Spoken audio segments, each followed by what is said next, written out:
Ok. ¿Y vieron que cambié de diapositivas? No, profe. Está en la primera todavía.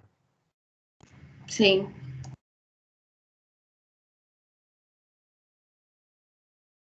Y ahora. sí, ya ahora sí. Ok. Bueno, no, entonces lo dejaré así porque en pantalla completa no funcionó bien.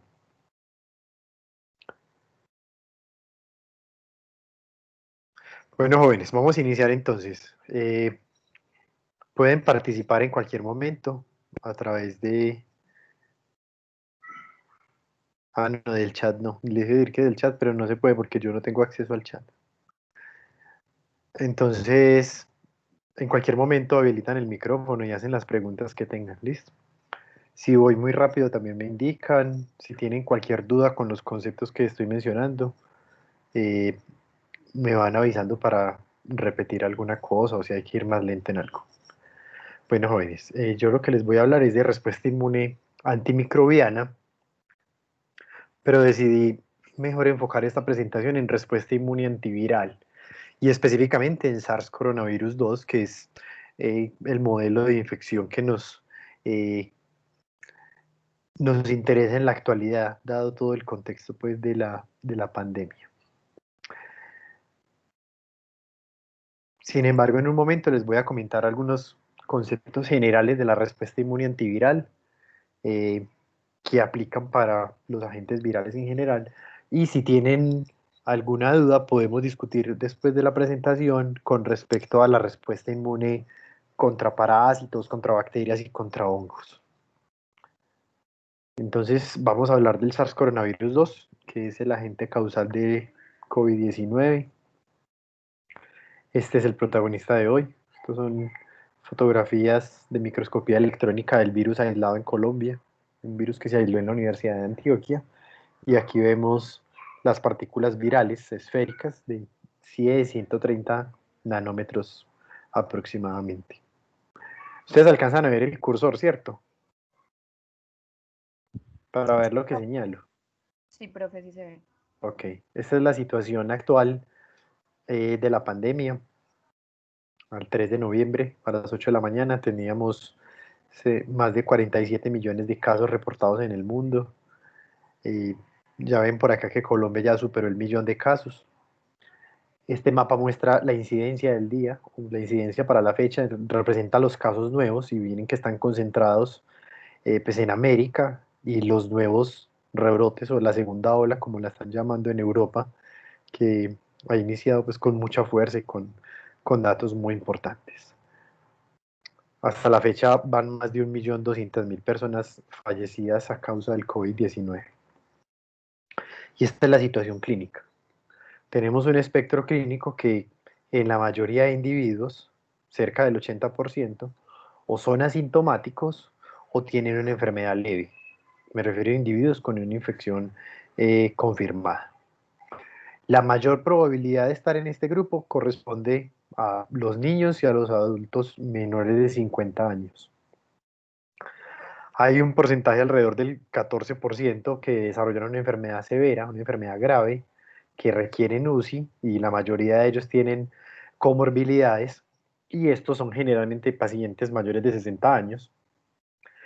Y luego tenemos un grupo de mayores de 68 años que tienen una mayor probabilidad de tener un cuadro crítico e incluso la muerte. Es cerca del 5% de los individuos que presentan un síndrome de estrés respiratorio y tienen una falla multiorgánica. Desde el inicio de la infección tenemos un periodo de incubación de en promedio 5 días, más o menos una semana, digamos, antes de que se establezcan los síntomas para los que van a tener síntomas, porque recuerden que hay unos asintomáticos, y esta sintomatología dura aproximadamente una semana. En algunos individuos se va hasta 2 semanas. Sin embargo, los cuadros graves generalmente llegan hasta las 3 semanas. Y es en esos momentos donde se requiere la mayor atención clínica para evitar las muertes en este tipo de individuos. El SARS coronavirus 2 pues tiene esta estructura eh, circular o esférica. Es un virus envuelto, tiene un genoma de tipo RNA que está asociado con nucleoproteínas o estas proteínas que lo protegen. En su envoltura varias proteínas, pero de ellas la más importante es la proteína Spike, que está aquí señalada en amarillo. Esta proteína Spike es muy importante porque es la que se une al receptor celular y permite la entrada del virus a la célula. Aquí vemos una imagen tridimensional de Spike. Este recuadro muestra la señal que interactúa específicamente, la región o el dominio que interactúa con el receptor, y este es el receptor, la molécula AC2. El virus tiene un genoma de aproximadamente 30.000 pares de bases que codifican pues, para todas sus proteínas estructurales y no estructurales, incluyendo las enzimas, como algunas proteasas y las polimerasas para su replicación. El ciclo replicativo es común a los virus RNA, de genoma RNA. El virus interactúa entonces con el receptor en la superficie celular, luego es internalizado, libera su genoma y el genoma se traduce para generar las proteínas virales. Luego las partículas virales se ensamblan y salen por gemación a través del sistema de endomembranas, del retículo endoplásmico y aparato de Golgi. Salen los viriones por exocitosis a infectar las nuevas células hospederas. Entonces, luego de estas generalidades les voy a hablar de la respuesta inmune antiviral. En términos generales, cómo se defiende nuestro organismo frente a cualquier agente infeccioso. No solo frente al SARS coronavirus, sino virus en general. Entonces, lo que tenemos es una respuesta inmune con una cinética que varía en el tiempo de acuerdo al tipo de agente infeccioso, pero para los agentes infecciosos agudos o los modelos agudos de infección, tenemos una progresión de aproximadamente 2 semanas. Desde el momento inicial en que llega el virus al organismo, vamos a tener los elementos de la inmunidad innata que ustedes ya vieron, los factores solubles, la citoquina, las células de la inmunidad innata, que van a tratar de contrarrestar o de controlar esta carga viral, esta cantidad de virus que está representada por la línea roja. El control de esa carga viral entonces supone la disminución del virus y el control de la infección en algunos individuos. En esas etapas iniciales, en los primeros días, cuando se establece la inmunidad innata, tenemos dos actores principales, que son los interferones tipo 1, interferón alfa y beta, que aumentan rápidamente y de forma muy temprana para tratar de controlar la infección, y las células NK, células que van a identificar a las células infectadas con los virus y las van a destruir, son células citotóxicas. Sin embargo, esta respuesta inmune innata, si no puede controlar adecuadamente esta carga viral, entonces va a requerir la activación de la inmunidad adaptativa. Una inmunidad adaptativa que puede comenzar después de la primera semana más o menos y que aumenta rápidamente los linfocitos TCD8 positivos o citotóxicos específicos del virus, los cuales van a identificar células infectadas y las van a destruir de forma selectiva. Además, van a empezar a aumentar los anticuerpos, primero del isotipo inmunoglobulina M y luego los de alta afinidad, como por ejemplo inmunoglobulina G. Estos anticuerpos, de hecho, van a perdurar en el tiempo y van a conferir inmunidad de memoria, pues tanto los anticuerpos como las células, frente a los segundos retos o segundas exposiciones que se puedan presentar.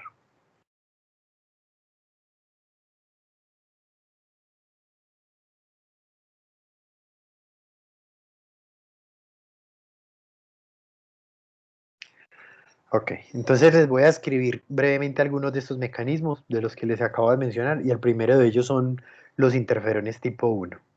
Hablamos de los interferones como una citoquina antiviral que puede interferir de forma muy potente con la replicación de los agentes virales.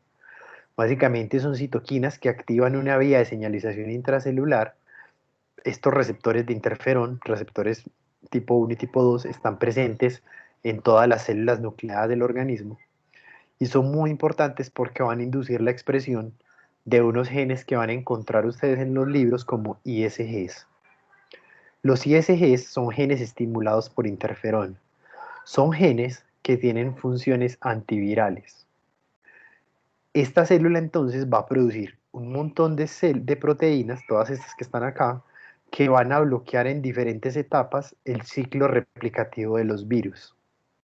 Por eso, el efecto del interferón tipo 1 también se llama estado antiviral.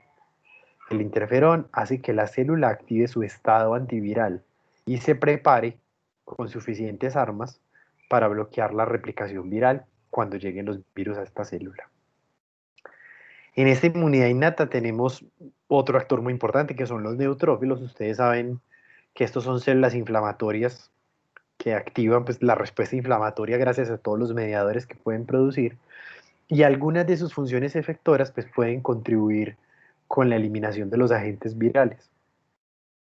Funciones como la de granulación, esto implica la liberación de las proteasas, por ejemplo, de las enzimas hidrolíticas, la fagocitosis y la producción de especies oxidativas, de radicales oxidativos, y la netosis. Todos estos mecanismos pues, van a ayudar a la depuración de los virus en el organismo. Ya hablábamos de las células NK, los cuales van patrullando los tejidos sanos, pero cuando hay una célula infectada, hay un desbalance en las señales activadoras o inhibidoras de estas células que hace que se activen y destruyan a las células, en este caso, infectadas por virus. Esto se puede deber a varias acciones, dos de ellas son o un aumento en los receptores activadores, que podrían ser ligandos derivados del virus, o una disminución en los receptores inhibidores, en este caso en su ligando, que son las moléculas del HLA clase 1. Además, hay un tercer mecanismo que es mediado por anticuerpos. La célula infectada está marcada con anticuerpos y la célula NK puede hacer ADCC, hacer citotoxicidad dirigida por esos anticuerpos. Con respecto a la inmunidad adaptativa, pues en un momento veremos que los linfocitos TCD4 son el eje central y son muy importantes. Quiero concentrar en los CD8, que son los más relevantes para el control de la infección viral, ya que estos pueden producir mecanismos líticos para la destrucción de las células infectadas por los virus, bien sea a través de la interacción del Fas ligando con la molécula Fas o la liberación de perforinas y granzimas que inducen la muerte celular. Finalmente tenemos la producción de anticuerpos. Esta producción de anticuerpos entonces se da en dos etapas, lo que llamamos respuesta primaria y respuesta secundaria. La respuesta primaria es la primera vez que uno se infecta con el patógeno. Se desarrollan linfocitos B vírgenes que son activados y empiezan a producir anticuerpos. Cuando se controla la infección, pues vamos a tener una baja cantidad de anticuerpos y células de memoria para la segunda exposición. Pero si hay una exposición repetida, una nueva infección, pues estas células de memoria proliferan rápidamente y producen altas cantidades de anticuerpos, en este caso inmunoglobulina G, que es de alta afinidad y que va a ayudar a controlar el agente infeccioso. Toda esta parte introductoria, pues probablemente no tenga muchos conceptos nuevos, porque ustedes ya han visto estos elementos en el curso de inmunología, pero son muy importantes porque ayudan a identificar cuáles son los conceptos clave para entender la respuesta inmune contra este virus, la inmunopatogénesis y el desarrollo de vacunas, que es el objetivo que se busca al entender esta respuesta inmune. ¿Cómo vamos hasta acá? Cuéntenme si voy muy rápido, si eso está muy enredado, si me Vamos escuchan bien, profe. claramente. Vamos bien. ¿Qué dudas tienen hasta ahora?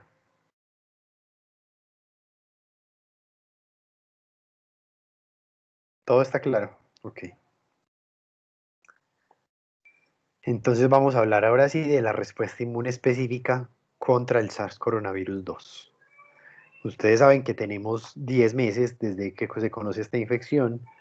Eso es muy poco tiempo. Hay virus que conocemos hace 30 años o 40 años y en los cuales aún no conocemos todos los elementos, como VIH. No hemos podido identificar una vacuna eficaz. Con este solo tenemos 10, 11 meses y ahí estamos todavía aprendiendo muchísimas cosas de él. Así que yo les voy a contar pues el estado del arte actual en respuesta inmune contra el SARS-CoV, que es lo que sabemos hasta la fecha, y ustedes van a identificar también algunos vacíos conceptuales que aún no sabemos qué pasa con esos elementos de la inmunidad y cuál sea su posible importancia en este contexto. Entonces, tenemos básicamente un agente infeccioso, el SARS-CoV-2, que a través de su receptor AC2 infecta principalmente los pulmones. Allí entra en las células y se replica rápidamente. Se activa una respuesta inmune que incluye todos los elementos de la inmunidad innata y las células epiteliales pulmonares. Y vamos a tener células presentadoras de antígenos que además pues, de la inmunidad innata van a hacer la presentación antigénica para activar la inmunidad celular. En este caso CD4 y CD8. Estos CD4 además pues, van a ayudar, cuando hablamos de los TH2, a los linfocitos B para producir eficientemente los anticuerpos que se requieren y poder controlar esta infección. Esto parece muy simple hasta ahora. Sin embargo, algunos de los pacientes, sobre todo los que empiezan a tener complicaciones, presentan un fenómeno que se llama tormenta de citoquinas, que vamos a mencionar un poco más adelante. Pero es el resultado de una hiperactivación inmunológica, una respuesta inmune exagerada, que algunos han llamado hiperinflamación, y todo ese montón de citoquinas pues va a generar diferentes alteraciones y disturbios en la homeostasis del pulmón, afectando entonces primero el daño tisular y luego la función pulmonar principalmente. Resulta que cuando tenemos esas infecciones virales por los virus respiratorios comunes, por ejemplo, estos virus infectan las células y estos RNAs virales son reconocidos por los PRRs, los receptores de reconocimiento de patrones. Por ejemplo, los TLRs, receptores tipo TOL. Y esta activación hace que las células produzcan interferón tipo 1. Ya sabemos que el interferón pues, va a inducir a los ISGs, que son los encargados del estado antiviral, es decir, de proteger a las células. Y se van a producir también otros elementos de la inflamación, incluyendo citoquinas y quimoquinas. Sin embargo, lo que sabemos del SARS-CoV-2 es que tiene mecanismos para bloquear esta respuesta. Y es una respuesta que tiene alta producción de los mediadores inflamatorios, pero muy baja producción de interferones. Es decir, el estado antiviral está limitado o está disminuido. Eso se puede evidenciar en estos experimentos donde se obtienen muestras de pulmón de un individuo sano, pues que no tiene interferón porque no hay estímulos. Esto es un control, tubulina es una proteína del citoesqueleto, todos la tenemos. El interferón no estaba porque pues, no estaba estimulado. Estos que dicen naive son un pulmón sano. Y NSP14 es una proteína del coronavirus. Este es el interferón beta que no se detecta. Cuando vamos a los pulmones de los pacientes con COVID-19, encontramos pues obviamente las proteínas del virus porque están infectados, pero no hay producción de interferón beta. Y tenemos como control pacientes con influenza. Esos pacientes con influenza pues no tienen coronavirus, pero sí tienen la producción de interferón beta. Estos resultados preliminares empezaron a evidenciar que este virus tenía mecanismos activos para inhibir la expresión de los interferones tipo 1. Y efectivamente, recientemente se reportó, en octubre 8, en la revista Cell, que el virus, el SARS-CoV-2, podría alterar mecanismos del metabolismo celular del RNA, afectando la respuesta del hospedero. Lo que tenemos es que frente a un estímulo, pues hay una maquinaria celular que va a hacer la transcripción, luego el splicing, luego la traducción y luego va a llevar las proteínas y se van a secretar, por ejemplo el interferón. Sin embargo, el SARS-CoV-2 tiene algunas proteínas que están aquí marcadas en rojo, como NSP16, 1, 9 y 8, que pueden bloquear selectivamente estas etapas de la maduración y del metabolismo del RNA y las proteínas. Entonces bloquean el splicing, bloquean la traducción y bloquean el tráfico de proteínas. Todos estos elementos hacen que no se produzca interferones. Por eso tenemos menos respuesta antiviral. Sin embargo, como les mencionaba, el resto de factores solubles, especialmente proinflamatorios, sí está muy aumentado en estos individuos. Y este es el concepto que mencioné hace un momento, que se llama tormenta de citoquinas. Y es ese desbalance en la producción de citoquinas proinflamatorias que tienen los pacientes con infecciones por SARS-CoV-2. Esta gráfica es un mapa de calor donde quiero que observen primero esta primera línea acá de colores. Quiero que se concentren en el cuadrito morado. Cada línea del cuadrito morado representa un paciente con COVID-19. ¿Listo? Cada columna. Y el cuadrito verde representa el promedio de individuos sanos. ¿Listo? Esta columna. Omitan esta naranja. Estos son pacientes con sepsis que usaron para control, pero quiero que solo miren los morados y el verde. Ahora, lo que está en rojo significa que está aumentado. Lo que está en azul está disminuido. Y aquí tenemos una larga lista de citoquinas y factores proinflamatorios que están casi todos en azul en los controles sanos. Pero miren cómo están en rojo en los pacientes con coronavirus. Hay muchos de ellos que están en rojo, algunos en rojos muy intensos. Incluso algunos de ellos se parecen a estos pacientes con sepsis, que es otra afección inflamatoria muy importante sistémica. Entonces lo que tenemos es una fuerte producción de estas citoquinas proinflamatorias y eso es lo que se llama tormenta de citoquinas. Esa tormenta de citoquinas fue reportada muy temprano por algunos autores, por ejemplo, siguiendo grupos de pacientes en China, donde encontraban que en los pacientes enfermos había un aumento, pues con COVID-19 había un aumento de estos factores, por ejemplo, del TNF-alfa y de la interleuquina 6. Otros autores reportaron resultados similares para la interleuquina 6 o para el TNF-alfa, pero fueron un poco más allá y los clasificaron de acuerdo a la gravedad del cuadro clínico. Entonces, esta primera barra negra son controles sanos que tienen una baja cantidad de interleuquina 6.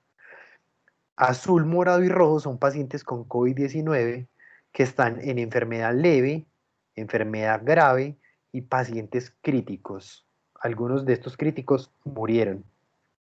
Entonces miren que cada vez que es más grave el cuadro clínico hay mayor cantidad de interleuquina 6 y de TNF-alfa en estos pacientes. Y el problema es que estos factores proinflamatorios, lo que llamamos la tormenta de citoquinas, también es la responsable de la disfunción multiorgánica. La falla multiorgánica que se observa, pues inicialmente la falla respiratoria que es característica en los pacientes, pero estos individuos también presentan falla cardíaca, falla renal y falla hepática. Ahora ya sabemos que hay algunas manifestaciones en tracto gastrointestinal, que podemos tener manifestaciones en piel, que algunos pacientes tienen manifestaciones en el sistema nervioso central. Entonces, vemos cómo se van afectando diferentes órganos y tejidos producto de esta respuesta inflamatoria descontrolada.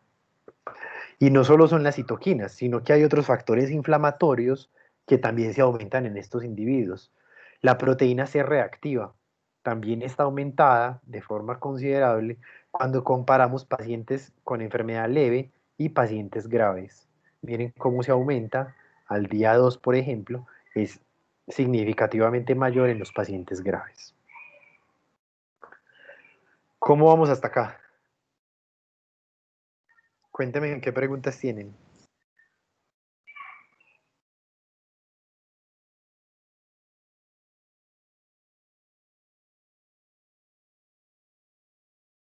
Nadie. ¿Por qué nadie se arriesga a preguntar? ¿O todo está suficientemente claro? Sí, profe. Profe, yo tengo Sí, una adelante. pregunta, pero no sé si de pronto vaya a decir una barbaridad. Tranquila, adelante. Ahora cuando hablábamos como al respecto de los interferones y eso, y que se bloqueaba como su capacidad en estos pacientes con COVID, dentro del tratamiento se puede utilizar, administrar interferón como para disminuir ese deterioro inmunológico o no tiene como una función como tal. Claro que sí, es una de las estrategias que se está estudiando. Al final les voy a hablar de algunas terapias que se están utilizando, pero todavía no tenemos resultados concluyentes de cuáles realmente importante y cuál se puede utilizar de forma masiva a nivel mundial, cuál se podría recomendar. Pero sí, efectivamente, como mencionas, el interferón es una de ellas que se empieza a utilizar, eh, que puede ser muy promisoria.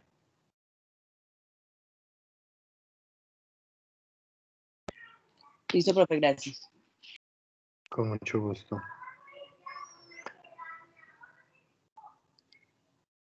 Les voy a compartir. Ah, no tengo dónde compartirla. ¿Por qué no puedo entrar al... Ah, ya. Ya entré al chat. Ah, sí. Deme un segundito.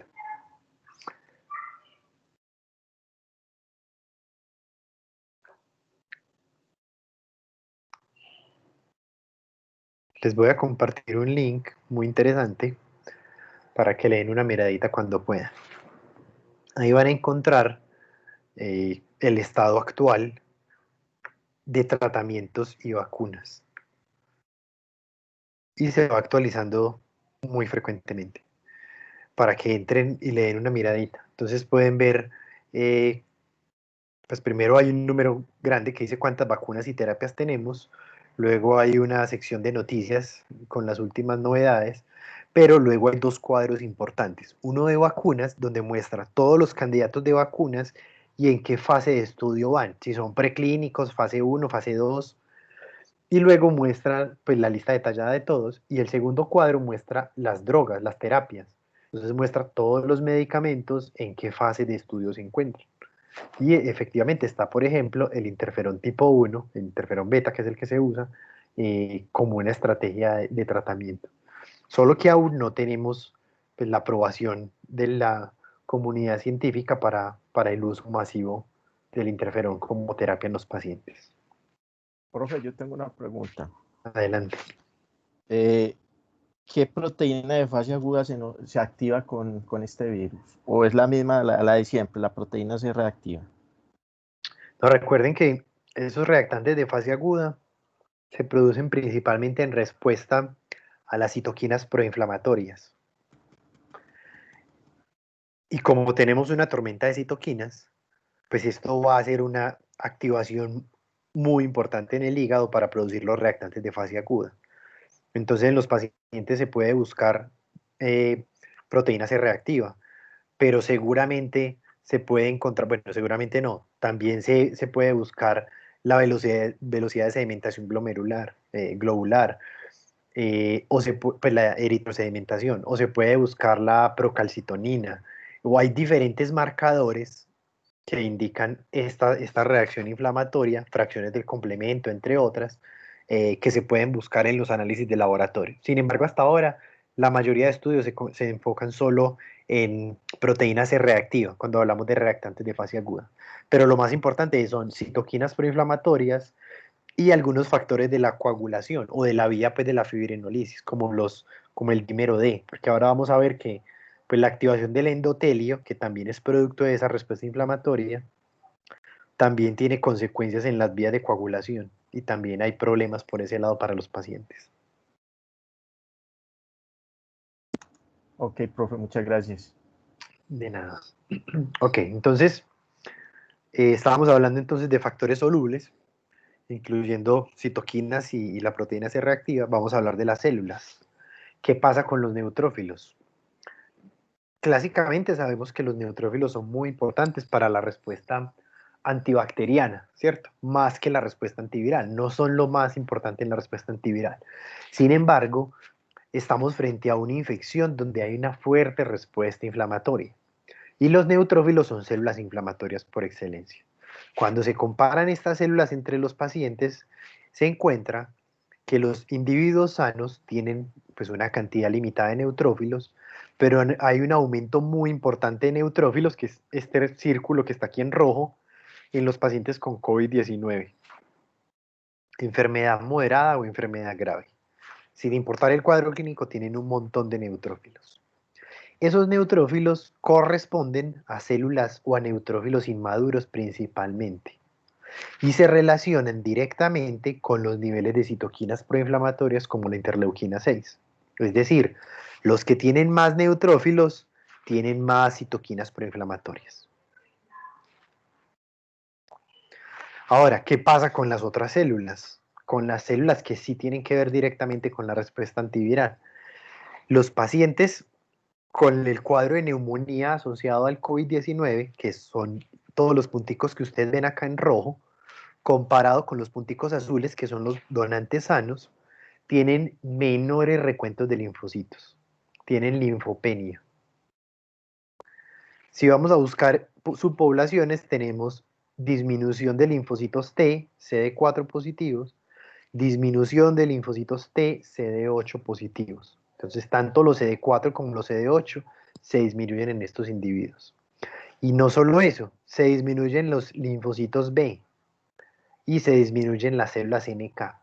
Entonces, tenemos una linfopenia marcada en estos pacientes con COVID-19.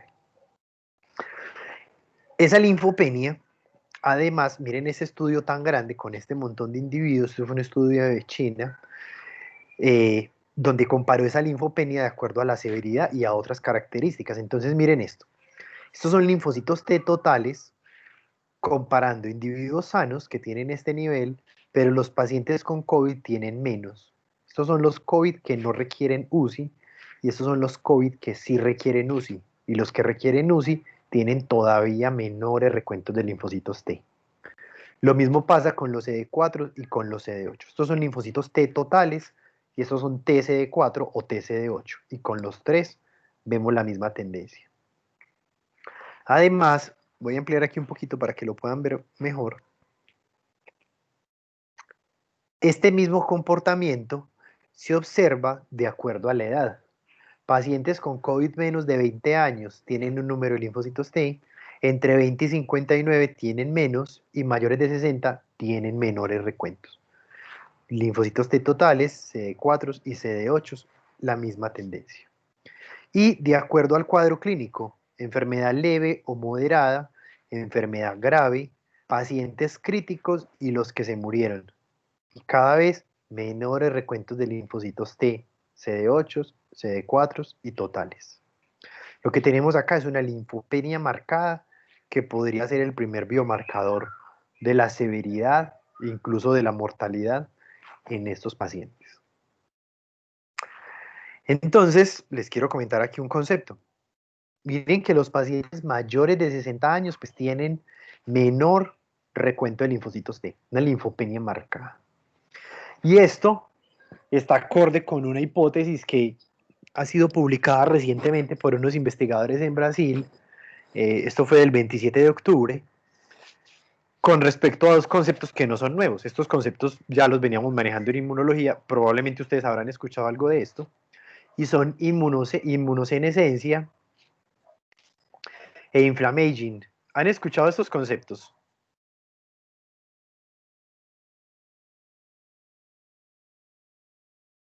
¿O no? No, profe. Ninguno de los dos. ¿A qué les suena?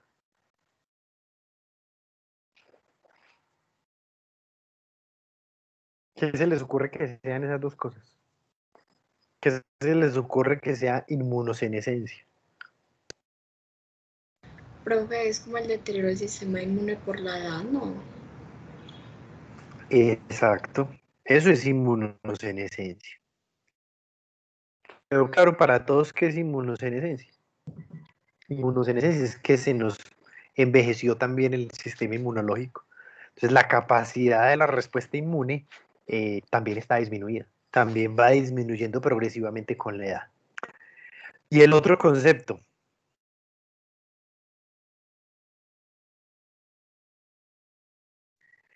El otro concepto tiene que ver con la inflamación que es inducida por la edad. A medida que vamos avanzando con la edad, vamos teniendo un estado inflamatorio crónico. Entonces los adultos mayores, sobre todo por encima de los 70 años, van teniendo cada vez mayor cantidad, por ejemplo, de citoquinas inflamatorias o proinflamatorias. Y esto va a condicionar un montón de funciones metabólicas de su organismo, porque como ustedes ya habrán escuchado, el sistema inmunológico y todas sus citoquinas están íntimamente relacionados con el sistema nervioso, con los neurotransmisores, con el sistema endocrino y con todas las hormonas y con otro montón de funciones metabólicas corporales, funciones orgánicas.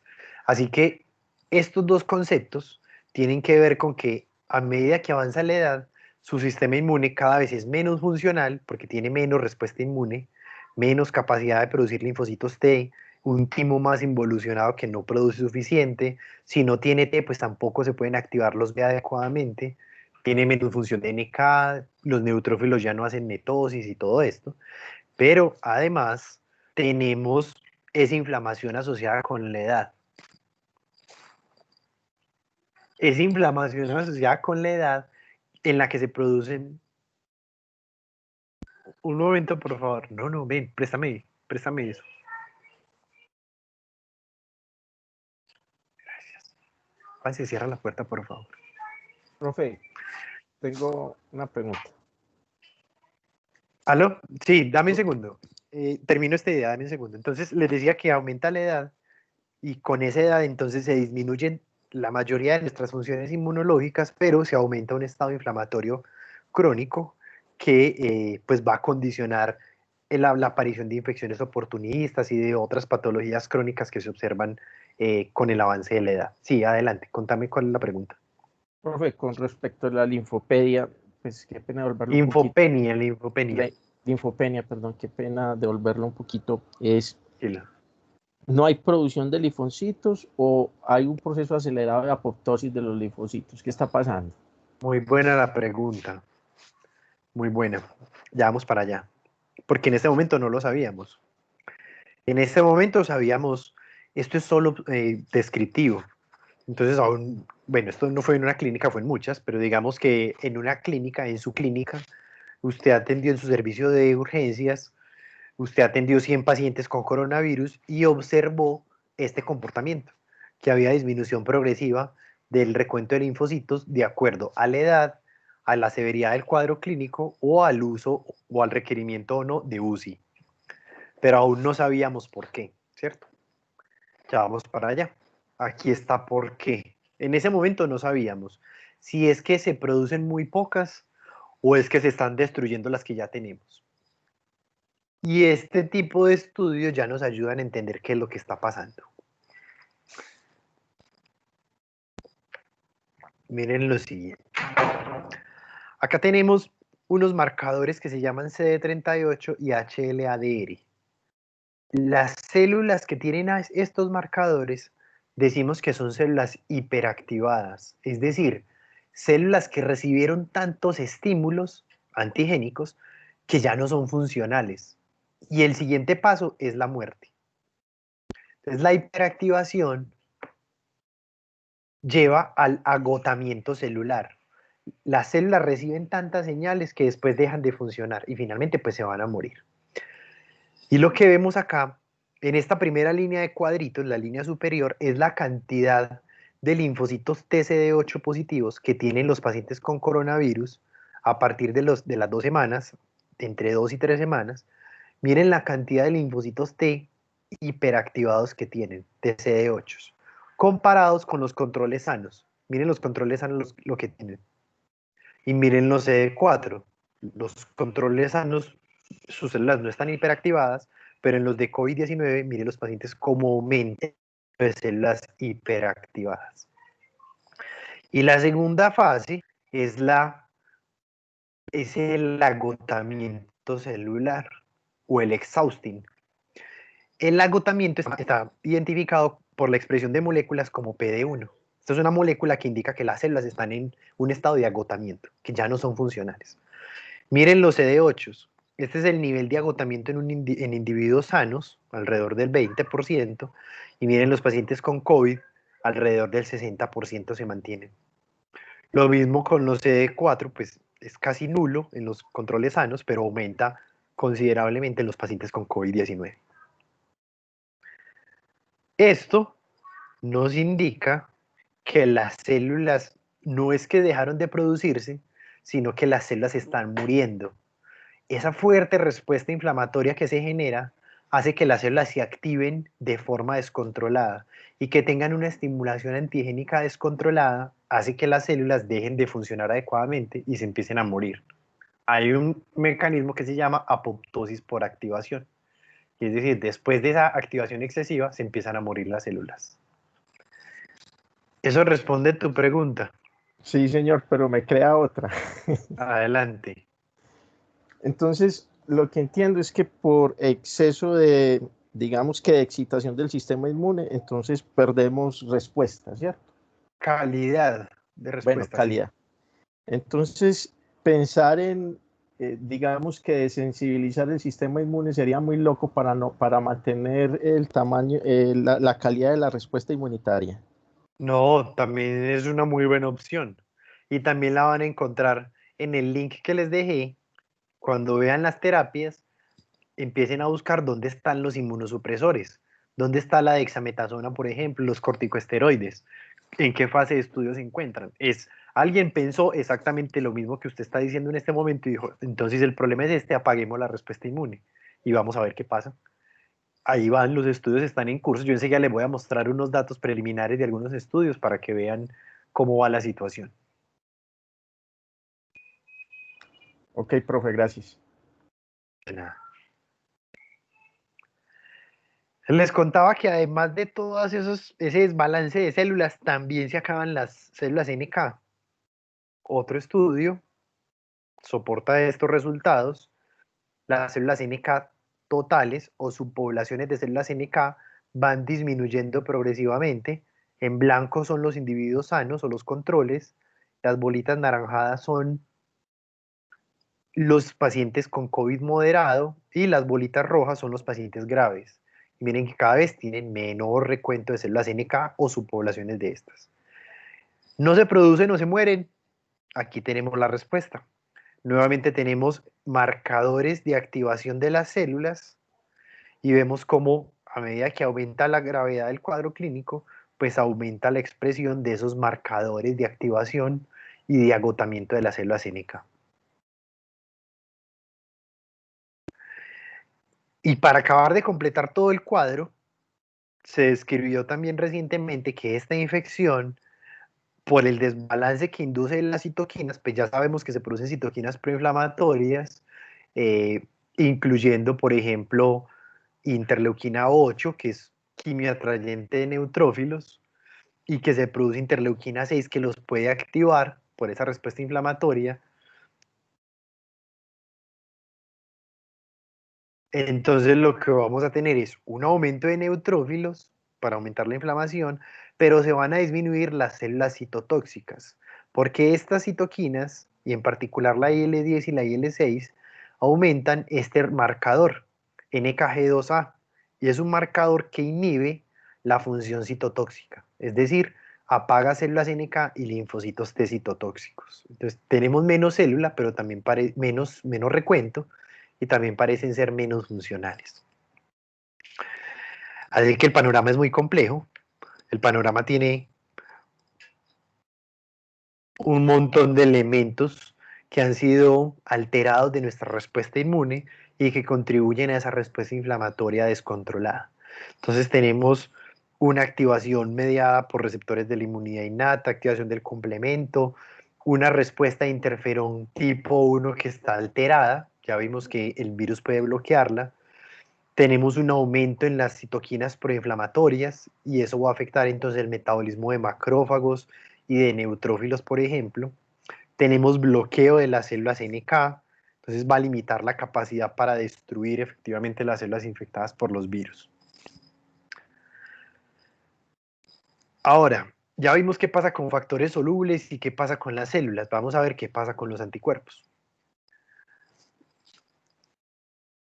Con los anticuerpos, pues lo que más o menos sabíamos en junio es que a medida que empieza a bajar la cantidad de RNA viral, que se da totalmente alrededor de las 3 semanas en casi todos los pacientes, empieza a aumentar la cantidad de anticuerpos. Los primeros que aparecen son la inmunoglobulina M, que es de baja afinidad, y aparece más o menos a partir del día 10, el día 12 de la infección, y un poco más tarde empiezan a aumentar los anticuerpos de tipo inmunoglobulina G. Sin embargo, una primera observación es que los pacientes con altos títulos de anticuerpos, especialmente aquellos anticuerpos neutralizantes que podían bloquear directamente el virus, eran los pacientes que estaban más graves. Los pacientes que tenían más anticuerpos estaban más graves. ¿Listo? Y tampoco sabíamos, pues, esto cuánto nos va a durar, porque pues como es una infección nueva, no tenemos estudios longitudinales, estudios que sigan a los pacientes por mucho tiempo, sino que se miden los pacientes hoy, semanas, y se dan de alta y ya. Esos anticuerpos, pues esperamos que puedan bloquear el virus, que bloqueen la interacción con su receptor o las etapas de desnudamiento, pues cuando se libera el genoma, pero recuerden que los pacientes con mayor cantidad, uno diría, es que tener mucha cantidad de anticuerpos, pues se supone que es lo que necesitamos para podernos proteger, pero los pacientes más críticamente enfermos tenían mayores cantidades de anticuerpos. Así que una hipótesis es que tenemos una potenciación mediada por anticuerpos. Es decir, esos anticuerpos están ayudando a que el virus entre efectivamente en las células. Los anticuerpos, digamos, que opsonizan el virus, y esta fagocitosis, pues lo que hace es abrirle la puerta al virus para que entre rápidamente. Y una vez dentro de las células se empieza a replicar y va a producir una mayor progenie viral. Esto es una hipótesis. ¿Listo? Aún no sabemos si hay potenciación inmunológica. Eso es lo que dice acá. ADI significa potenciación inmunológica mediada por anticuerpos. Y aún no sabemos qué está pasando con eso. Sin embargo, lo que ahora sí tenemos mayor claridad es en esta zona gris. No sabemos cuánto duran, no mucho, pero aquí tenemos un primer resultado. Es un estudio poblacional de cero prevalencia en Islandia. Se publicó el 3 de septiembre en el New England Journal of Medicine y cuentan cómo los pacientes con infección activa pues tienen una cantidad de anticuerpos hasta el día 25, pero los pacientes que ya se recuperaron tienen los mismos niveles de anticuerpos, y lo mejor es que le duran hasta 4 meses. El estudio duró solo 4 meses. Hasta 4 meses que siguieron los pacientes, ellos aún tenían altos títulos de anticuerpos. Todavía no estamos seguros si lo van a proteger o no, pero pues tienen niveles de anticuerpos, y esto es lo que se busca con las vacunas. Nuestro grupo de investigación también ha hecho algunas investigaciones al respecto de esa respuesta inmune, y específicamente en la producción de anticuerpos neutralizantes, y hemos observado la presencia de anticuerpos neutralizantes en diferentes donantes. Aquí tenemos un donante que se llama JM en 2 momentos diferentes, momento 2 y momento 3, y en el tiempo pasó un mes desde las muestras, en un mes todavía tiene anticuerpos neutralizantes. Además, otros 2 donantes que fueron asintomáticos, este paciente es sintomático, estos fueron asintomáticos, también tienen títulos de anticuerpos neutralizantes. Entonces, al parecer, las manifestaciones clínicas, ser sintomático o no, no afectan la producción de los anticuerpos neutralizantes. Aquí tenemos otro estudio que fue publicado el 1 de octubre. Y este estudio es muy importante, es preocupante por sus conclusiones, pero es muy importante porque nos da mayor claridad de la dinámica en esa producción de anticuerpos y la posible eficacia de las vacunas que inducen anticuerpos. Y es que este estudio reportó que los pacientes con COVID-19 no tenían centros germinales, no tenían células foliculares que mantuvieran a los linfocitos B en los centros germinales para producir los anticuerpos.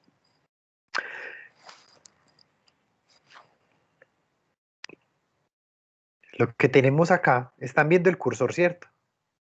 Las foticos que estoy señalando. Sí, profe. Lo que tenemos acá son linfocitos T, que están en verde, y linfocitos B, no, perdón, los T están en rojo, y en B y en verde están los linfocitos B. Todos esos circulitos son centros germinales. Acá hay un marcador de centros germinales, se ven en cafecito. Todos esos cafecitos son centros germinales.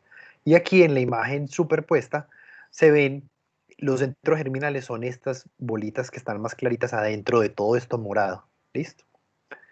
Esto está en un individuo sano que no tiene COVID-19. ¿Qué pasa en un paciente con COVID-19? No tiene centros germinales. no tiene células foliculares y tiene menos linfocitos T y linfocitos B. Aquí están los resultados. Los pacientes tienen menos células B, menos células T, menos células B foliculares, menos células T foliculares. ¿Listo? Lo que tenemos es, o lo normal, es que luego de la activación en los órganos linfoides secundarios, las células T foliculares pues ayudan a los B para que formen los centros germinales y a partir de allí se van a producir los anticuerpos. Sin embargo, en los pacientes con SARS coronavirus 2, esa fuerte respuesta inflamatoria que se da, por ejemplo el TNF-alfa, el factor de necrosis tumoral, bloquea la activación de las células foliculares y bloquea entonces el establecimiento de los centros germinales. Decía ahora que era desalentador porque si no tenemos esto, no podemos garantizar una respuesta humoral de memoria de larga duración.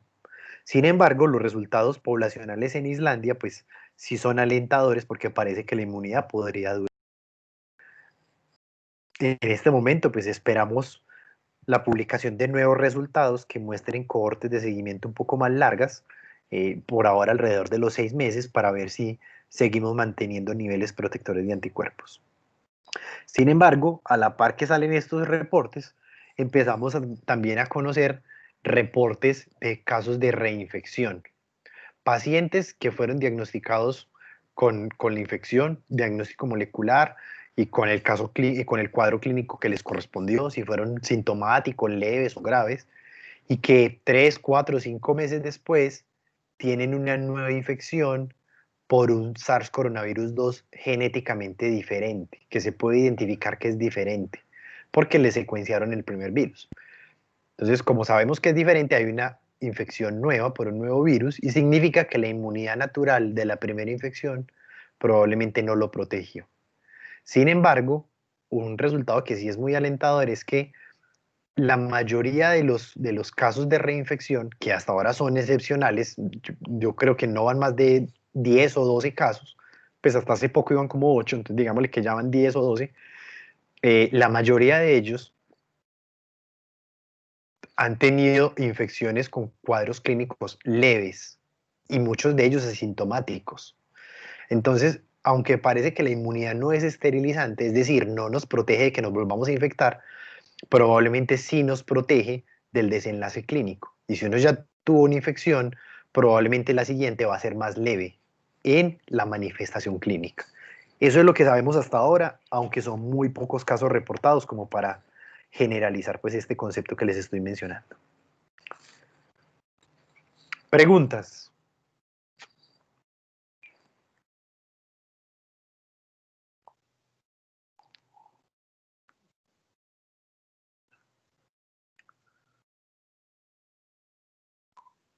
No, profe.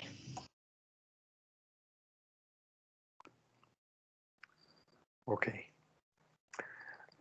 Acá hay otro concepto con el que ya voy a ir cerrando esta parte de la inmunidad y es la respuesta cruzada. Resulta que el SARS coronavirus 2 tiene otros virus de la misma familia que están muy relacionados. Tenemos otros coronavirus que son causales de resfriado común, por lo menos 4 de ellos endémicos en casi todo el mundo, incluyendo nuestro país, que causan los cuadros de resfriado común y en algunas situaciones algunos cuadros de diarrea, por ejemplo, a los cuales probablemente el 90-95% de la población se ha expuesto. Es decir, ya tenemos respuesta inmune contra ellos. Y además hay otros dos que son los coronavirus endémicos, que fueron 2 coronavirus que aparecieron hace algunos años y causaron unos problemas muy importantes. El primero de ellos SARS y el segundo de ellos MERS. Además, en la naturaleza pues, existen muchos otros coronavirus que afectan otras especies, pues, que afectan, ustedes habrán escuchado la relación con virus de murciélagos, con virus de pangolín, y hay muchos otros animales que tienen sus propios coronavirus. En todo caso, lo que les quiero comentar es que la exposición previa a esos otros coronavirus confiere cierto estado de inmunidad o de respuesta inmune. Y en este estudio publicado en la revista Cell, mostraron que los pacientes que tenían infección por el SARS coronavirus 2, COVID-19, tenían el 100% de esos pacientes tenían linfocitos TCD4 contra el virus y el 100% tenían anticuerpos inmunoglobulina G, especialmente contra estas proteínas. De ello la más importante, la proteína Spike. Además, el 70% de los pacientes tiene respuesta de CD8. Es lo usual porque los pacientes pues, se enfrentaban al virus, entonces se activó la inmunidad. Pero lo que no es usual es que estos pacientes que no han estado expuestos al coronavirus, sino a los coronavirus del resfriado común, el 50% de ellos tenía respuesta contra las proteínas del SARS coronavirus 2 y el 20% de los CD8. Es decir, hay antígenos y epítopes que son compartidos entre estos virus, entre el virus del SARS coronavirus 2 y los virus previos que ya conocíamos, los otros coronavirus leves, digámosle así. ¿Listo?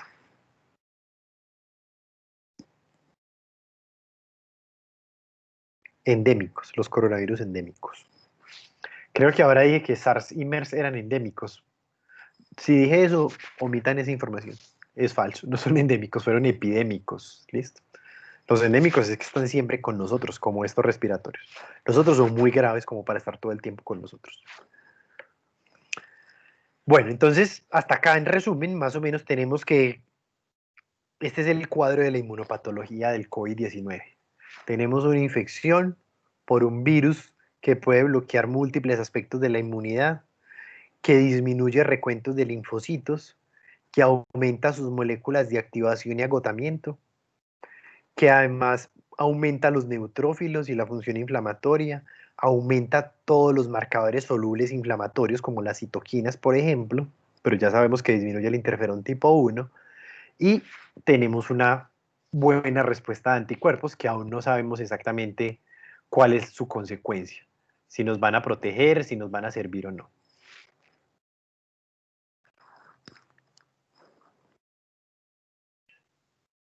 Ahora, todo este conocimiento que llevamos en estos 10 meses de la pandemia, pues han servido para diseñar varias cosas. Entender la respuesta inmune permite múltiples aplicaciones.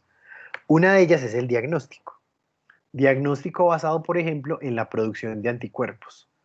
Obviamente la prueba, el gold estándar es la detección del genoma viral, pero ahora disponemos de pruebas que también detectan antígenos virales o que detectan los anticuerpos. Entender la respuesta inmune y sobre todo la cinética en la producción de anticuerpos, pues permite diseñar pruebas y entender su aplicación. ¿Cuándo podemos utilizar una prueba para detectar inmunoglobulina G o inmunoglobulina M de acuerdo al momento en el que aparecen esos anticuerpos? Y se han diseñado múltiples pruebas, como las que vimos en el laboratorio, pruebas de inmunocromatografía o de flujo horizontal, donde se pone una gota de sangre o algún otro fluido para buscar esos anticuerpos, por ejemplo. Pero entender esa respuesta inmune también tiene otras aplicaciones. Y aquí les voy a mostrar una muy importante. Y es que cada una de las proteínas o antígenos virales pues va a inducir un tipo de respuesta inmune particular. Respuesta inmune que está mediada por las células o por los anticuerpos. Si buscamos los anticuerpos, pues van a ser contra las proteínas de la capa externa del virus, de la envoltura, de la membrana o la proteína Spike. Y si hablamos de anticuerpos neutralizantes, pues solo van a ser contra Spike, porque es el que se une al receptor, ¿cierto? Pero las otras proteínas pueden inducir respuesta celular, linfocitos TCD4 y CD8. ¿Por qué es importante saber esto? Porque de eso depende el diseño de las vacunas. Las vacunas que tenemos en estudio son todas las posibles opciones que existen en los avances científicos actuales. En este momento tenemos vacunas de estos 4 tipos para cualquier agente infeccioso. Virus completos, que pueden ser inactivados o atenuados. Tenemos vectores virales, y es coger un virus que no hace nada y meterle una proteína del virus de interés. Con este tenemos varios modelos que enseguida les muestro. Ácidos nucleicos que expresen una proteína del SARS coronavirus 2 o vacunas basadas solo en proteína. subunidades de proteínas. ¿Listo? De todos estos tenemos ejemplos en la práctica actual. O sea, tenemos la vacuna de papiloma es de este tipo, la vacuna de hepatitis B es así. Aquí tenemos muchas, pero solo en estudio. De ácidos nucleicos no hay ninguna aprobada para el uso todavía masivo en la población. Tenemos vacunas con vectores, tenemos virus vivos inactivados y atenuados, polio, fiebre amarilla y varios de ellos. ¿Listo? Y esto es más o menos lo que tenemos en desarrollo. En esa página que les dejé pueden consultar esta información y esta es otra de las fuentes publicada por el New York Times, donde muestra la actualización del estado de las vacunas. Entonces tenemos alrededor de 100, 120 vacunas en fases preclínicas, es decir, en estudios de laboratorio, estudios en modelos animales, pero en estudios clínicos, ya con humanos, en fase 1, fase 2, fase 3, tenemos este número de vacunas hasta el 29 de octubre, que fue la actualización de esto. Algunas aprobadas en la actualidad, aprobadas con un uso, aprobadas por algunos países, por ejemplo, pero no aprobadas para uso global. Por eso aquí aparece todavía el 0. Y les voy a contar algunos resultados de estas vacunas, que seguramente ustedes habrán escuchado algunas de ellas en las noticias. Esta es la primera vacuna que tenemos. Pues no es la primera que existe, es la primera que les voy a mostrar yo. El orden no significa nada. Es la primera que les voy a mostrar. Este es el nombre, todo esto enredado, pero todo el mundo la conoce como la vacuna de Pfizer. Es una vacuna que está muy avanzada, pero tiene un problema inicial y es una vacuna de tipo RNA. No hay vacunas de tipo RNA aprobadas para el uso en humanos contra otros microorganismos. Así que su estado de aprobación y de verificación de la seguridad pues todavía requiere algunas otras fases. Pero es una vacuna que cuando se aplicó a los primeros voluntarios encontraron que induce la producción de títulos de anticuerpos neutralizantes. Antes de vacunar, los pacientes tienen esto, digamos que nada, la línea punteada es que ya tiene títulos suficientes, entonces no tenían vacuna. Cuando los vacunaron, a los 8 días no tenían nada, a los 22 días todavía tenían casi nada, por aquí solo algunos, pero la mayoría no tenían nada, pero al día 22 les pusieron el refuerzo. Esta es una vacuna de 2 dosis. Y luego el refuerzo, a la semana, miren, ya todos tienen respuesta inmune, y al día 43 es mucho mayor. Estos resultados corresponden a la menor dosis de la vacuna. Luego tenemos resultados con dosis mayores, y cada vez que aumentan la dosis, pues aumenta la cantidad de individuos que tienen respuesta positiva a la vacuna. Este último resultado es la mayor dosis de anticuerpos, de la vacuna, perdón, pero sin el refuerzo. Miren que si no hay refuerzo, pues los títulos de la vacuna son muy bajitos. Y la última barra son los donantes que no fueron vacunados, sino que tuvieron infección natural. Los pacientes COVID, que ya se recuperan. Los pacientes desarrollan este nivel de anticuerpos y vacunados es mayor. Lo que quieren mostrar es que la vacuna confiere una inmunidad incluso mayor que la infección natural. ¿Listo? Estos son resultados del 30 de septiembre. No han publicado nada más nuevo con respecto a esto, ni a las que les voy a mostrar. Esta es la vacuna de Moderna, que es una farmacéutica de Estados Unidos.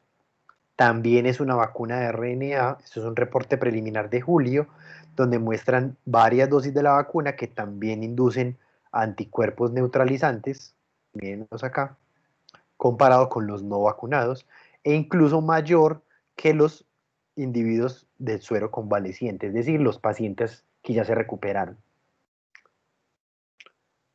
Esta es la vacuna que vamos a llamar la vacuna de China. Es una vacuna que ya tiene una aprobación limitada. El gobierno chino la aprobó para ellos, pero el mundo todavía no les cree mucho y no la han aceptado para que todo el mundo la use, porque todavía faltan más fases de investigación. Esto es una vacuna de virus inactivado. Lo inactivan con este compuesto. Esto es como un desinfectante, algo así, una sustancia química que destruye la capacidad infecciosa del virus. pero la estructura del virus se mantiene. Y cuando se le inyectan a las personas, pues todas las personas producen anticuerpos y esos títulos de anticuerpos pues aumentan en función de la cantidad de la vacuna aplicada. Esto fue publicado en Lancet a mediados de octubre. Aquí tenemos la vacuna de Oxford, una vacuna que también ha tenido pues, mucha publicidad, se escucha mucho en las noticias. Esta es una vacuna con un vector, son adenovirus de chimpancés, o sea, son virus que infectan chimpancés.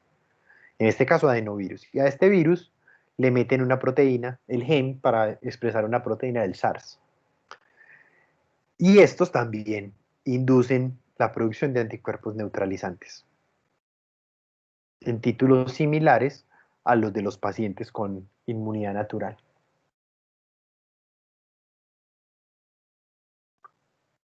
Y finalmente tenemos la vacuna de Rusia, que se llama GAMCOVID. Esta vacuna también es de un vector de adenovirus, en este caso son dos adenovirus diferentes que los ponen a expresar una proteína del SARS y todos los individuos producen anticuerpos específicos. Aquí tenemos dos presentaciones de la vacuna. Ellos producen anticuerpos a títulos comparables, incluso mayores, que los pacientes con inmunidad natural.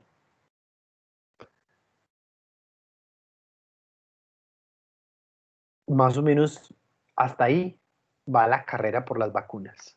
Obviamente eso tiene otro montón de implicaciones y toda la economía global que se va a volcar a la producción de vacunas en esta carrera, porque los primeros que saquen una vacuna se van a llevar todo el dinero del mundo tratando de producir y todo el mundo les va a querer comprar al precio que ellos quieran. Incluso con implicaciones políticas y éticas, pues saltándose protocolos de las fases de estudio de seguridad por vender rápido sus productos, que esperamos que no nos toque llegar hasta por allá. Y que todo se maneje de forma muy transparente. ¿Dudas?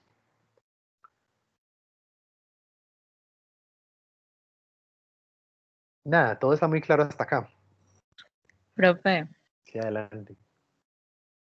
¿qué tan cierto es de que un paciente después de los 10 días ya deja de ser contagioso? Falso.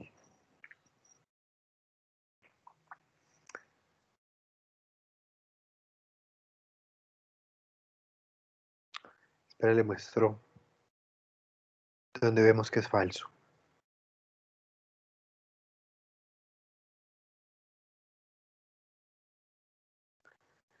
Un paciente es contagioso cuando puede excretar partículas virales infecciosas. Eso es el RNA del virus.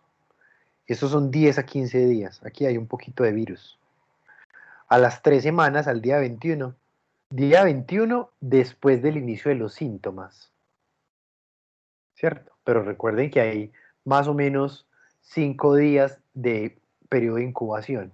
Miren que al día 21 no es 0. O sea, esta raya azul no llegó hasta acá, hasta el 0.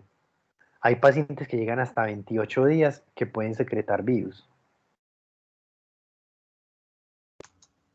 Y recuerden que eso empezó 5 días antes. Aquí se dieron cuenta y puede excretar virus hasta por acá. Pero esto pudo llevar hasta 2 semanas antes. Lo normal son 5 días, pero hay pacientes que llevan 14. Usted se puede infectar hoy y a los 14 días empiezan los síntomas. Es decir, usted está 2 semanas produciendo y excretando virus y contagiando gente sin saberlo. Entonces, no, en 10 días no es que un paciente no deje de ser infeccioso. En 10 días es que se acaba la cuarentena establecida por las EPS y por el gobierno por las implicaciones económicas que esto tiene. Pero eso no significa que en 10 días ya no vaya a infectar a nadie. ¿Qué es lo ideal? Que si una persona está infectada, pues esa persona y su familia se aíslen de todo el mundo por lo menos un mes. ¿Quién hace eso? Nadie. Porque entonces, ¿de qué van a vivir? ¿Y cómo van a hacer las empresas para pagarle a la gente un mes sin que trabajen? Y un montón de cosas de esas. Pero entonces, o sea, hay dos panoramas y yo no estoy diciendo que hay que prevalece la salud o prevalece la economía.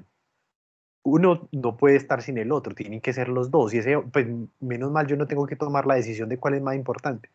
Los dos son muy importantes y alguien tiene que decidir cuándo lo van a asumir.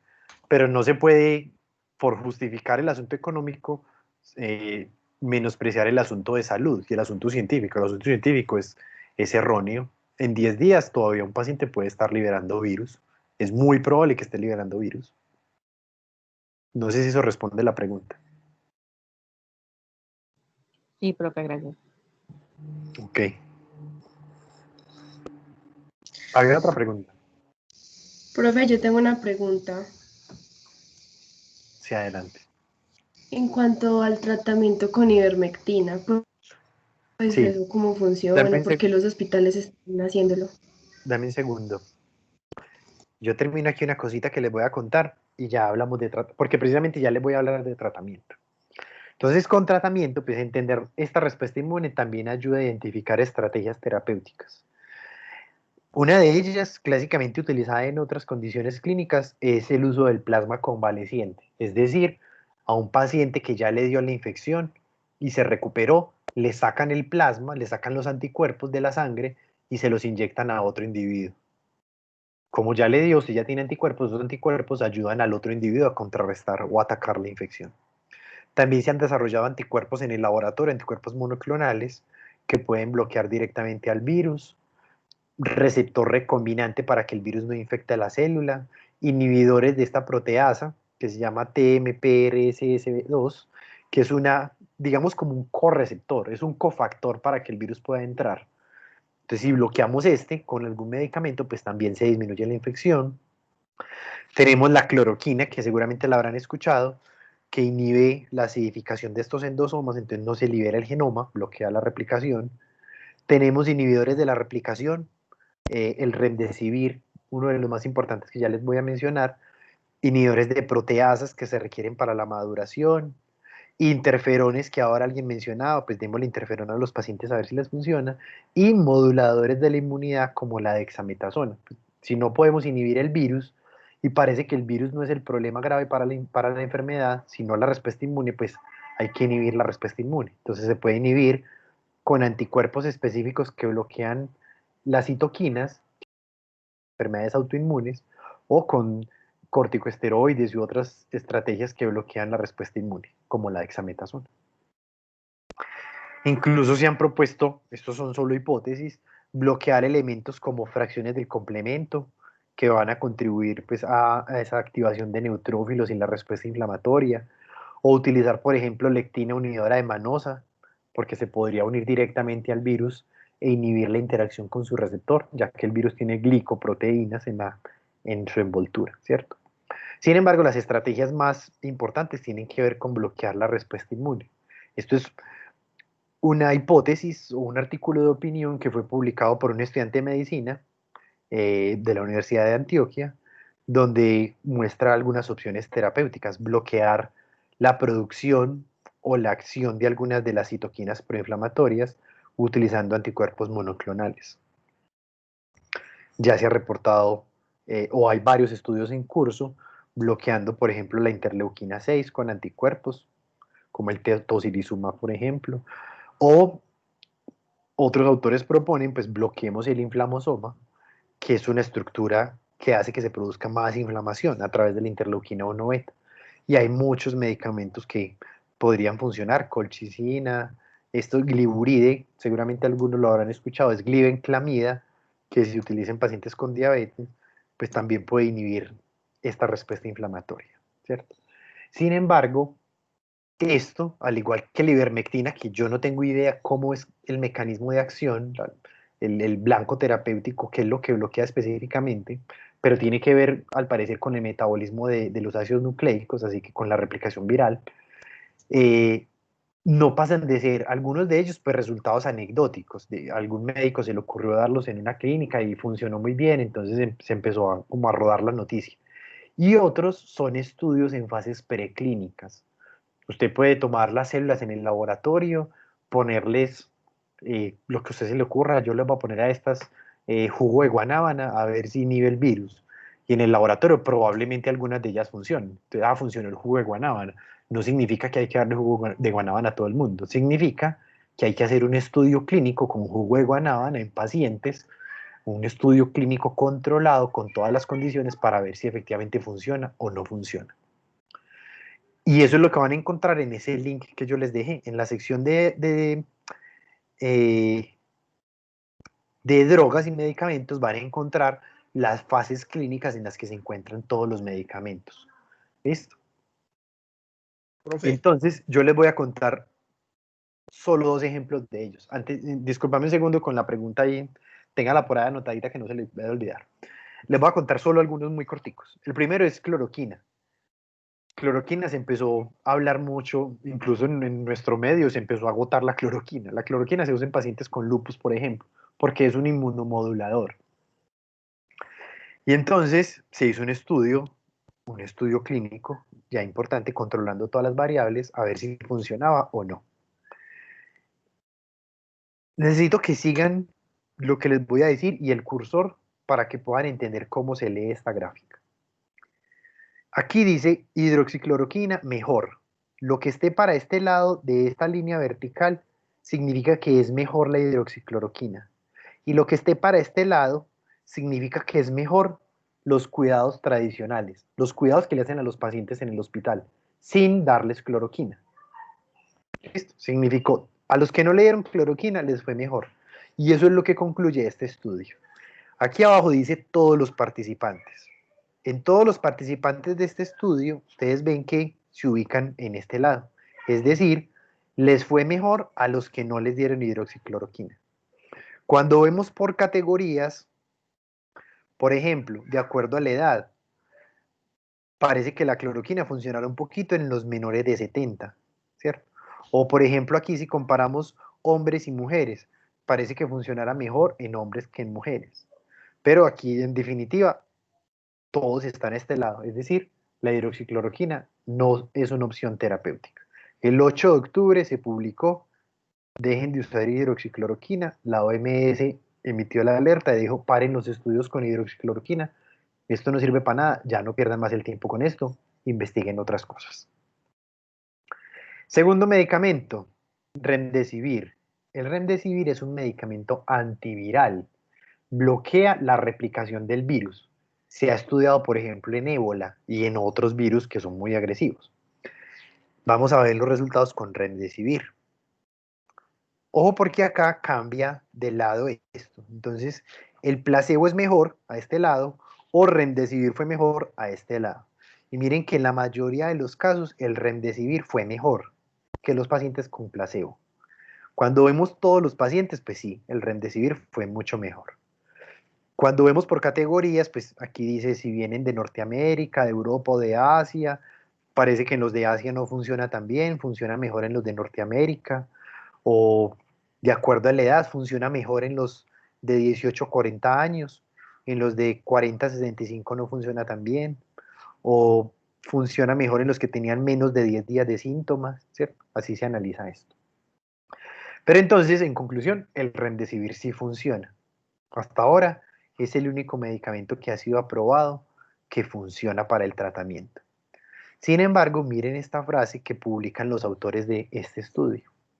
Dicen, dada la alta mortalidad en estos pacientes, a pesar del uso del remdesivir, es claro que el tratamiento con una droga antiviral sola no es probable que sea suficiente para todos los pacientes. Esto solo no va a funcionar. Esto hay que mezclarlo con algo más. Este tratamiento, esta monoterapia solo con remdesivir, no parece ser la opción. Así que la segunda opción para combinar es la inmunoterapia. Si ya sabemos que la mayoría de los efectos clínicos dependen de la respuesta inmune podría ser la respuesta. Estos son los resultados preliminares del estudio multicéntrico de dexametasona del 17 de julio. Aún no sale la actualización. Aquí está dexametasona mejor, está a la izquierda, y sin dexametasona está a la derecha. En general, la dexametasona tiene buenos resultados, tiene mejores resultados, sobre todo en los pacientes con ventilación mecánica. También funciona en los que solo requieren oxígeno, pero en los pacientes leves que no tienen ni siquiera oxígeno, o sea, la mayoría que están en la casa, que les dicen cuídese en la casa, no sirve. Y no sirve porque es que en estos pacientes que están bien, no hay tanta respuesta inflamatoria que haya que controlar. Eso es lo que hace la dexametasona. Y como es un inmunosupresor, si usted está bien y le bajan las defensas, lo que va a tener es un estado de inmunosupresión y va a tener infecciones oportunistas. Entonces son pacientes que después tienen una sobreinfección por una bacteria o por otra cosa que les complica el cuadro clínico. Entonces parece que la dexametasona es una buena idea, pero en el contexto hospitalario, solo para los pacientes o que requieren oxígeno o los que están más graves con ventilación mecánica. Hay estudios combinando ahora remdesivir y dexametasona y muchas otras cosas a ver qué va a funcionar. Todavía no hay reportes finales de eso, pero estamos pues atentos a qué más resultados vamos a tener al respecto. Ahora sí, muchas gracias por la atención. Ahora sí, las preguntas que quedaron pendientes ahora y todo lo que se les ocurra preguntar, adelante.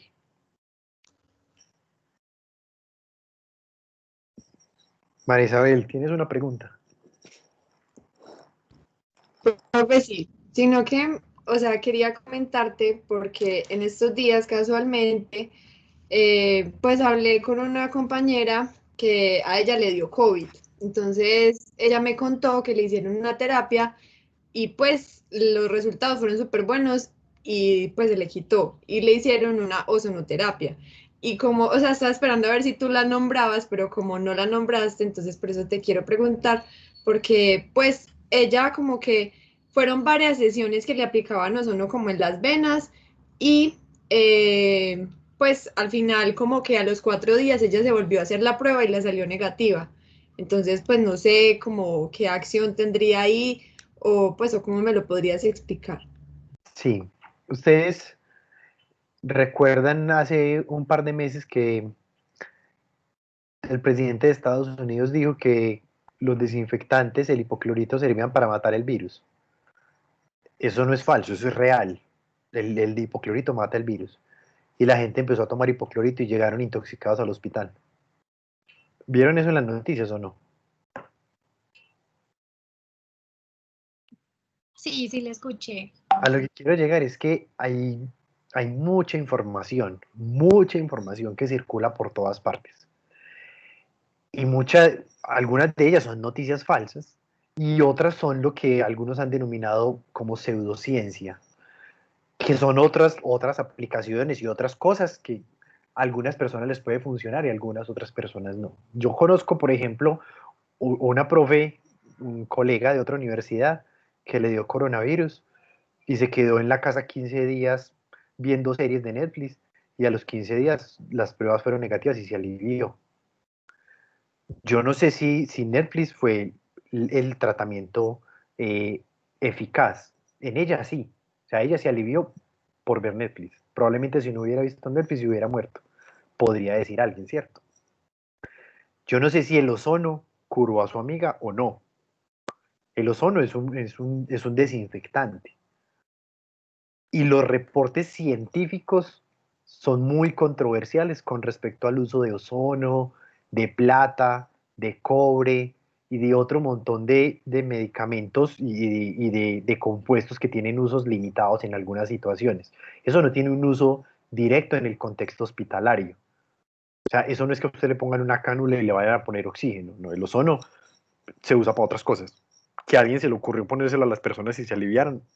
Yo no sé si sea seguro, si eso los curó o no los curó, pero eso no tiene un soporte científico que yo pueda discutir en términos virológicos o inmunológicos.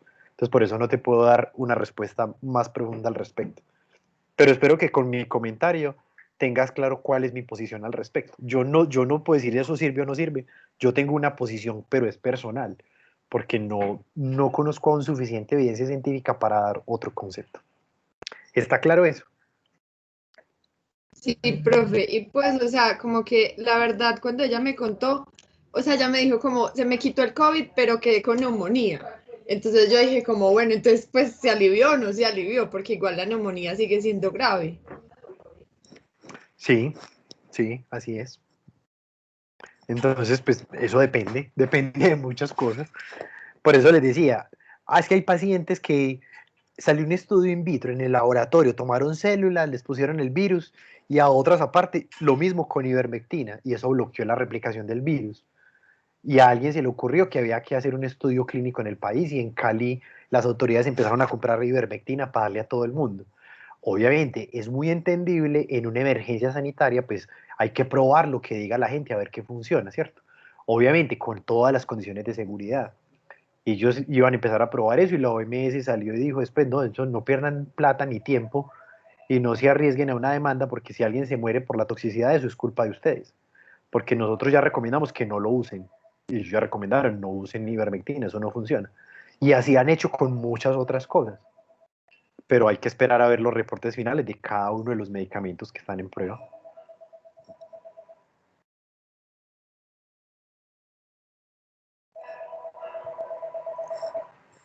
Gracias, profe.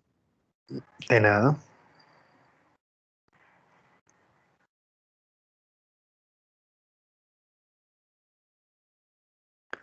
¿Qué más preguntas tienen? Profe, yo tengo una pregunta. Adelante.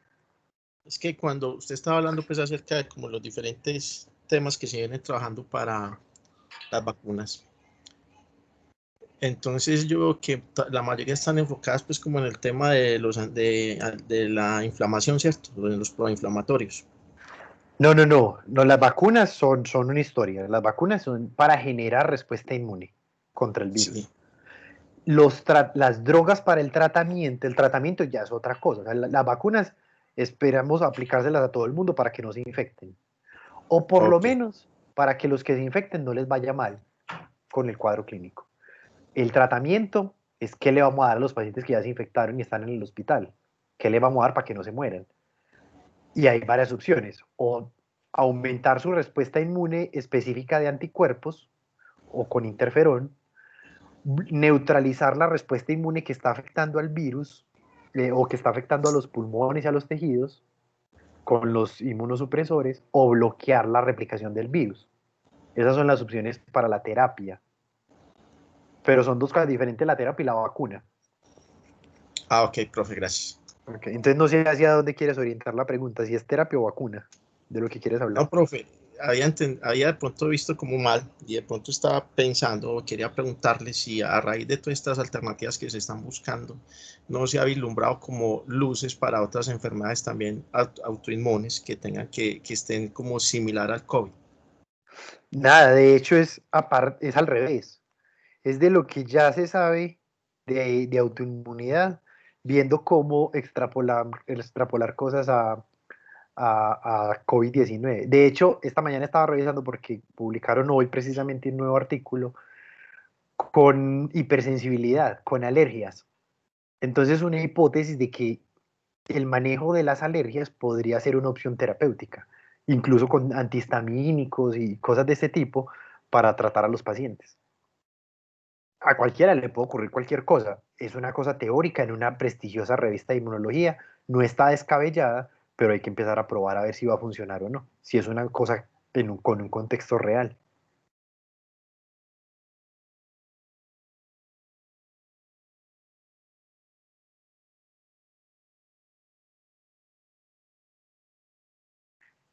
Profe, yo tengo una pregunta.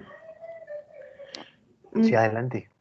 Digamos que en cuanto al cuadro clínico, los síntomas, ¿se ha visto alguna relación como con otras enfermedades? Porque, por ejemplo, hay una paciente que pues conocí que le dio coronavirus y pues ya es por ahí de 50 años, algo así. Ella dice que tiene temblores, que se le fue la memoria, o sea, tiene como cosas que no están relacionadas con los síntomas comunes del coronavirus. Entonces yo quería saber si tiene alguna relación con sistema nervioso o con qué.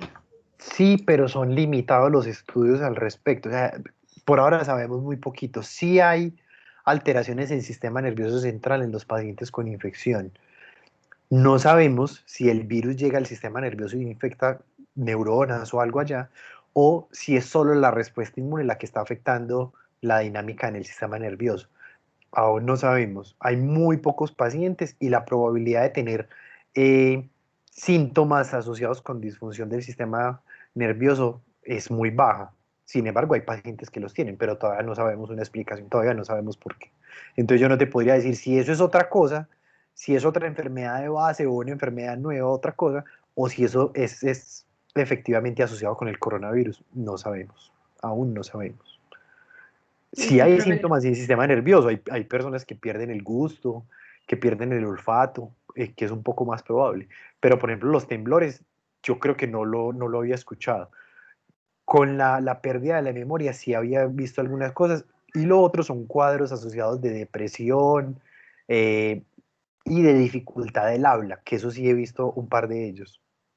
Pero claro, hay trastornos psicológicos, hay más cosas detrás de esto, solo que apenas se está empezando a estudiar. Ah, listo, profe, gracias. Ok. Profe, yo tengo una pregunta que venía a preguntar ahorita, pero se me cayó la conexión. Adelante. Desde el punto de vista de todo, pues este proceso inmunológico, ¿cuál de las pruebas que tenemos en Colombia ahora, de las que podemos hacer, pues si contamos en la actualidad, es la más confiable, la más específica? ¿Las pruebas diagnósticas te refieres? Sí, profe. Todas dependen del momento. Si usted inició síntomas hoy, digamos, usted inició síntomas hace 5 días, una prueba de anticuerpos no es una prueba mala, solo que una prueba de anticuerpos no sirve para una persona que lleva solo 5 días de síntomas, porque recuerden que la inmunidad adaptativa se demora más días, entonces no bote la plata haciéndose una prueba de anticuerpos. Si usted inició síntomas hace 15 días, le pueden hacer una prueba de anticuerpos. Si usted inició síntomas hace 5 días, le pueden hacer una prueba de detección de genoma viral, o sea, la PCR que detecta el RNA del virus. Pero si usted inició síntomas hace 20 días, tampoco bote la plata haciéndose una prueba de PCR, porque también es una prueba muy sensible que no le va a servir para nada. Si entiendes a qué quiero llegar, o sea, no significa que unas sean buenas y unas sean malas, significa que cada una tiene un uso diferente, en un momento diferente. Entonces, de acuerdo, lo primero que hay que hacer es conocer esa cinética, cuándo se produce cada cosa para saber en qué momento me hago qué tipo de prueba.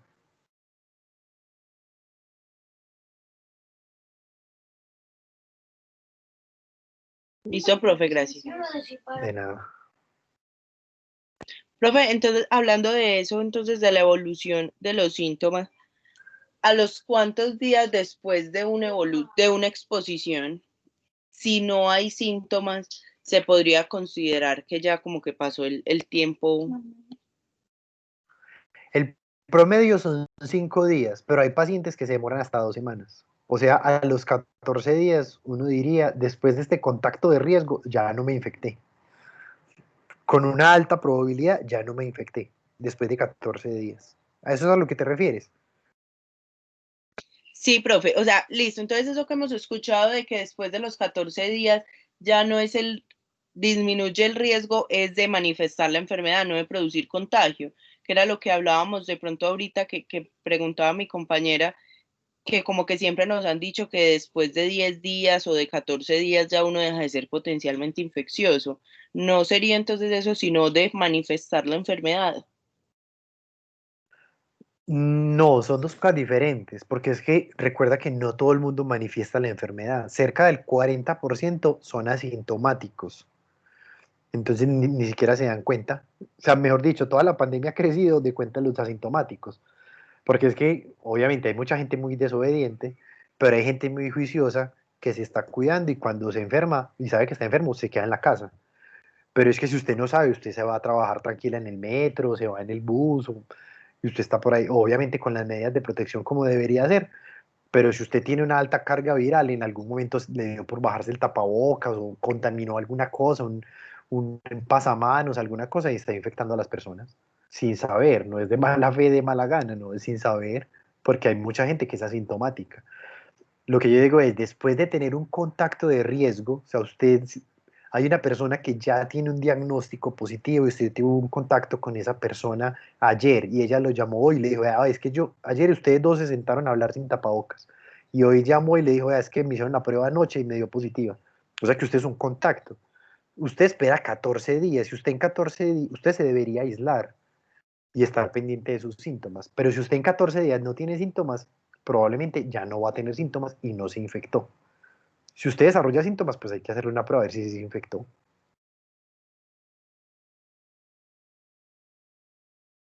Listo, profe, gracias. Ok, Hola, profe, yo tengo unas preguntitas. sí, adelante. A ver, la primera es porque algunas personas utilizan el tapabocas, no el convencional, no el N95, sino el de tela, sabiendo que al principio nos diste el tamaño del virus, o sea que filtra con mucha facilidad, entonces ¿por qué no lo mandan? La segunda es, ¿cuáles son las infectadas para provocar la anosmia y por qué pues esa característica clínica dura tanto, 3 meses, por regularidad? Pero espérate, es que no entendí la primera. ¿Por qué mandan los tapabocas? No te O sea, entendí eso. las personas normalmente caminamos por la calle y vemos esos tapabocas que venden a 1.000, a 2.000, no los quirúrgicos ni los N95, sino esos de telita.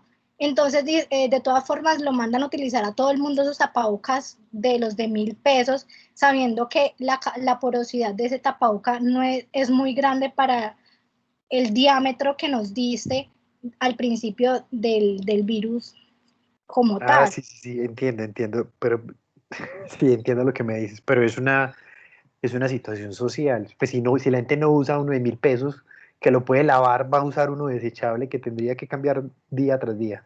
O sea, es inoficioso usarlo. No es inoficioso. Hay un estudio que pueden buscar, yo no lo tengo a la mano y no lo traje pues porque no es un concepto inmunológico, pero pueden buscar el estudio, creo que salió más o menos en abril o mayo de este año, mostrando que obviamente la eficiencia de cada tipo de mascarilla pues va aumentando de acuerdo a su complejidad y lo ideal es que todo el mundo use N95.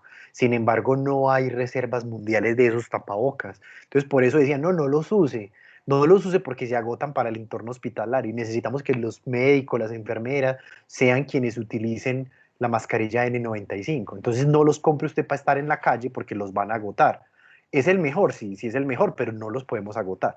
Esa es la premisa.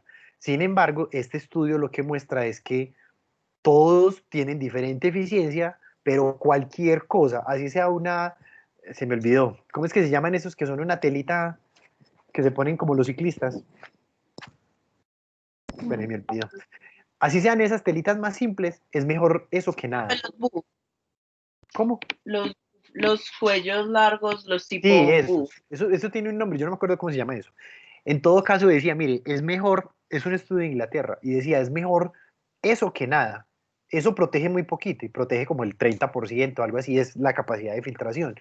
Eso no es casi nada, pero es mejor eso que nada. Entonces, cualquier cosa que puedan utilizar es mejor que no utilizar nada. Y ustedes lo ven si han salido a la calle, hay mucha gente que no usa el tapabocas, y hay muchísima más gente que usa mal el tapabocas. La gente cree que tenerlo en la mano le va a servir para algo, que ponérselo aquí para taparse la papada o para taparse solo la boca y no la nariz. Entonces, eso da una falsa sensación de seguridad.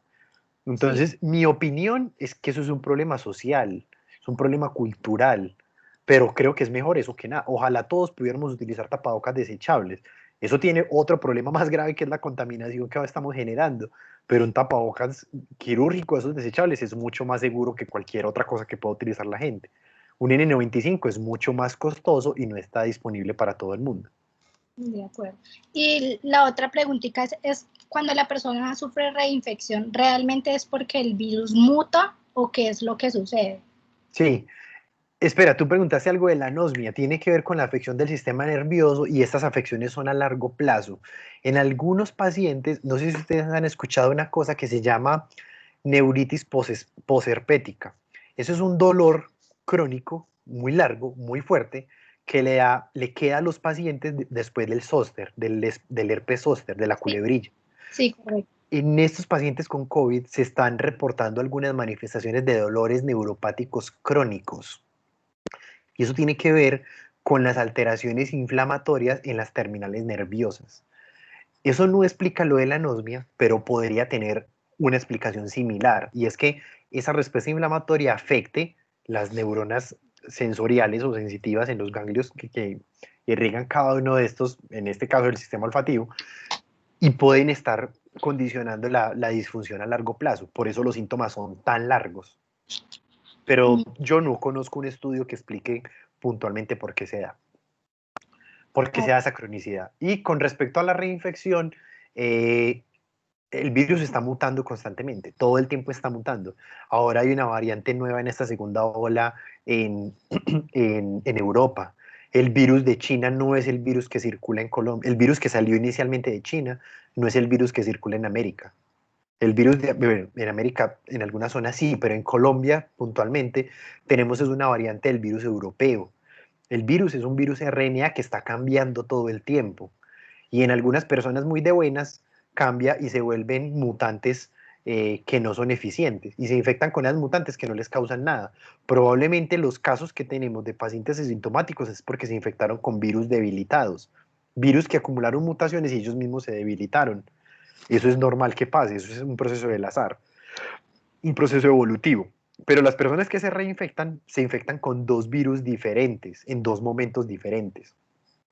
Y eso se sabe porque son personas que se infectan y les hacen una secuenciación del virus que les está causando la infección para un estudio epidemiológico.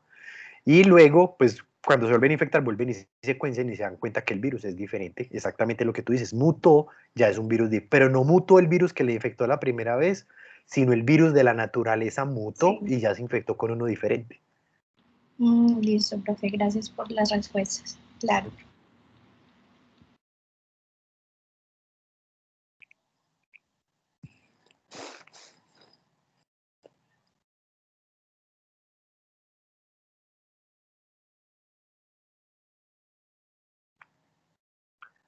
Jóvenes, no hay más preguntas.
Bueno, jóvenes, si no hay más preguntas, entonces terminamos.